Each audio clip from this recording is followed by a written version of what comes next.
Hi guys, welcome back to the channel. Continuing our top 15 series. We've got something special lined up for you today. I know so many of you have been asking for a customer reviews analysis for this one. Well, we're finally doing it, but before we get into that, don't forget to check this exclusive discount for it. You can find the link in both the video description and the top comment below. Now let's not waste any more time and jump right into the details. So, I finally had a bit of warm weather to put this portable generator through its paces, and here's how it went. I mixed fuel like you'd expect, fired it up, and after a quick warm-up it felt promising. First run was about 10 minutes with no load, then I slapped on a tiny 50-watt load and checked the voltage and frequency. Looked solid. I kept notes as I went because it's nice to see how the thing behaves when you're actually relying on it. The first run gave about 25 minutes of runtime with a light load. Then I added a bit more 80 watts for another 15 minutes. The engine still sounded tight, which is the kind of thing you notice when you're thinking about break-in and long-term reliability. I pulled the load for a cool down and let it run dry afterward. Then I did another test with a bigger load around 30 minutes total, and kept an eye on the numbers.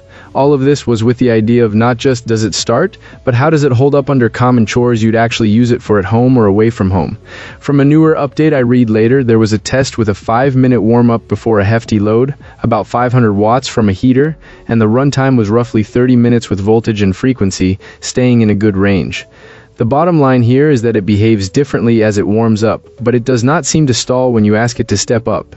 In round numbers, the unit has several hours on it now, and the folks I know who've been using it say it's ready for summer storm season, which is the kind of real-world reassurance you want. I took it on a 4-day, 3-night camping trip, in the mornings around the upper 30s to low 40s. It started easily with just a few pulls, and I learned that nudging the choke a little while, its warming helps keep it from bogging down.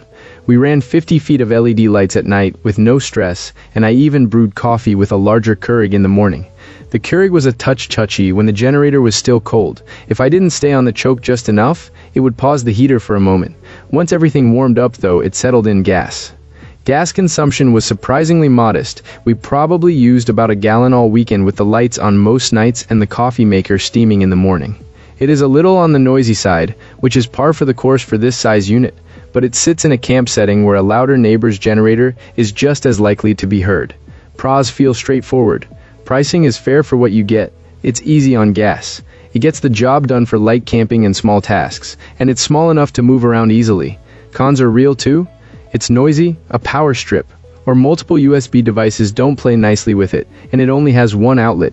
If you're comparing to a Honda and you actually need real punch, you'll know there's a difference in price and capacity. But for casual use, this is a solid bargain that won't leave you stranded.